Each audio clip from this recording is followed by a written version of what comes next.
Olá, caros alunos.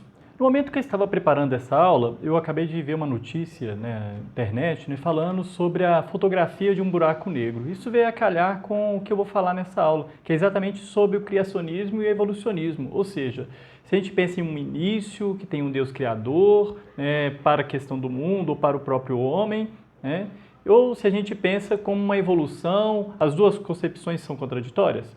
Olha, vamos pensar, por exemplo, o que a gente viu nas aulas de filosofia da ciência, por exemplo, na passagem da Idade Média para a Idade Moderna, que a gente falava sobre uma evolução do pensamento humano, entre aspas, lógico, né? Entre as mudanças apontadas, eu falei, por exemplo, sobre a característica teocêntrica do conhecimento medieval, que foi substituída por uma visão antropocêntrica, que foi surgindo ali a partir do século XVI em diante.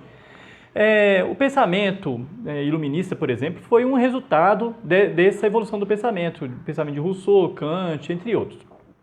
Nós vimos também que o teocentrismo ele considerava Deus o centro de tudo, não é isso? Deus era tudo e tudo fez e assim por diante. Por isso as escrituras eram lidas literalmente. E ali os pensadores eles achavam que estavam encontrando a verdade sem qualquer tentativa de entendê-la, como por exemplo uma mensagem escrita por um povo específico, habituado a fábulas e metáforas, um tempo numa região específica.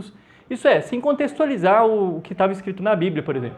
Por isso, ocorreram vários conflitos entre a fé e a razão, ou entre a religião e a ciência, que muitas vezes caminhava para muito além desse próprio tempo.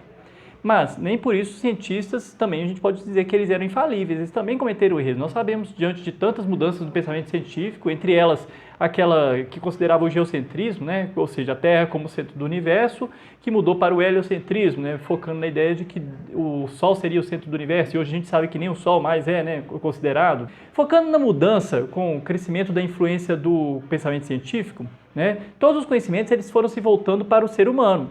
Isso sempre desvinculando o ser humano de um criador. Daí surgiu então o conflito entre os criacionistas e os evolucionistas.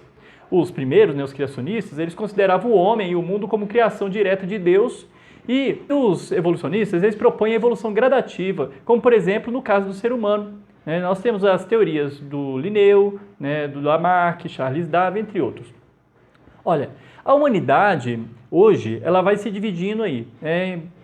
Nós temos principais três grupos, que falam sobre a origem do mundo. Os criacionistas, que seguem linearmente o texto bíblico. Os evolucionistas, que se radicalizam na desnecessidade de um criador para justificar a existência dos seres humanos, por exemplo, e do mundo. E um terceiro grupo, que vai fugir dessa radicalidade, tentando conciliar o evolucionismo, mas sem negar, por exemplo, a mão de Deus ali nessa própria evolução. Os seguidores do criacionismo, eles partem do princípio que as descrições da Bíblia, por serem inspiradas por Deus, são uma absoluta verdade, não cabendo qualquer questionamento sobre elas. Mas a gente pode afirmar que a Bíblia era um livro divinamente inspirado, mas também plenamente humano. Podemos? Eu tenho essa concepção. E mais ainda, não é um livro escrito conforme nós vemos hoje, com o nosso contexto. É um contexto daquela época, por pessoas de outra cultura, não é com a nossa cultura ocidental. Ela traz profundos traços dos hábitos e povos das pessoas que redigiram os textos. Ou seja, a gente tem que contextualizar. O Gênesis, por exemplo, o primeiro livro da Bíblia, ele vai refletir sobre o Oriente Médio entre os anos de 2000 e 1500 anos antes de Cristo. Mas eles não tinham uma preocupação científica ou histórica. E muitas dessas histórias, elas pretendem trazer soluções para problemas que eles vivenciavam naquela época de maneira metafórica. Não da forma que a gente propõe atualmente. Por exemplo, já existem estudos que afirmam que o objetivo do autor não era falar da origem do mundo, mas da origem do sofrimento do ser humano. Por isso, lá nós temos menções ao conhecimento do bem e do mal, do fruto proibido, da desobediência às leis divinas e suas consequências, como em Adão e Eva, Caim e Abel, Sodoma e Gomorra, do dilúvio.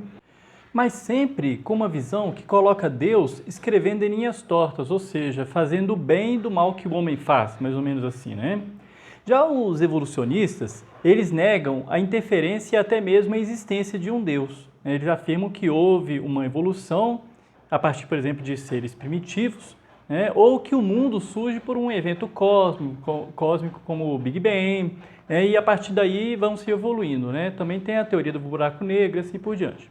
Vamos lá. O terceiro grupo, que seria o que eu considero mais equilibrado, ele é constituído pelos que aceitam a evolução como uma parte de um processo da criação de Deus, aceitando e afirmando que tudo foi criado por Ele. Porém, cada um trazendo em si um potencial evolutivo que faz com que todo ser vivo passe por um processo que a gente pode chamar de aprimoramento, né? Então, a gente pode considerar que existia, por exemplo, a criação, mas que houve a evolução. Vamos pensar, por exemplo, num estágio de evolução de que a gente tem os hominídeos, né, que vão sendo evoluindo, vão ser os primeiros seres humanos, e aí a partir do momento que ele recebe do Criador ali o seu componente espiritual, eles passam a ser considerados seres humanos, com uma condição humana. Seria uma visão espiritual e científica ao mesmo tempo, né? Então, se a gente pensasse dessa forma, é como se a gente tivesse um momento de separação entre a humanidade e as demais espécies do planeta, né? As descobertas da arqueologia, da antropologia, cada vez mais vão confirmando, pelo menos, essa teoria, tese científica, né? Mas elas não afirmam nem negam, por exemplo, a ação divina, pois é impossível da gente comprovar cientificamente tudo, né?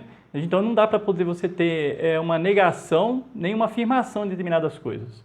Essa discussão vai culminar num posicionamento que pode tender tanto para o ateísmo quanto para o fideísmo, né? E no terceiro grupo, os agnósticos, que optam por não levar o debate adiante, já que as questões científicas, elas demandam de provas, né? A ciência não explica tudo. Nem a fé ela ainda pressupõe a existência de um ser superior que foge ao alcance da razão, né? E nesse grupo eu me incluo, porque eu acho que existem coisas que a nossa razão não consegue absorver, né? Então, até mesmo a ideia de um ser superior, isso é uma questão de fé, não uma questão da razão. Então, quando a pessoa tem fé, você não pode dizer que ela é alienada pelo fato de ter fé, mas sim quando essa fé impede que ela, por exemplo, tente encarar a realidade, tente ver as coisas de uma forma mais clara, né? E tente observar o mundo, né? Porque se tudo foi criado aí, né? Se Deus nos deu uma razão, por que eu vou desperdiçar essa razão? Não, se Deus me deu uma razão é exatamente para eu compreender esse mundo, né? É uma aula de filosofia e esse debate entre fé e razão aí é bem grande na Idade Média e até hoje a gente está ainda envolvido nesse debate. Então eu espero que tenha sido claro. Até a próxima aula.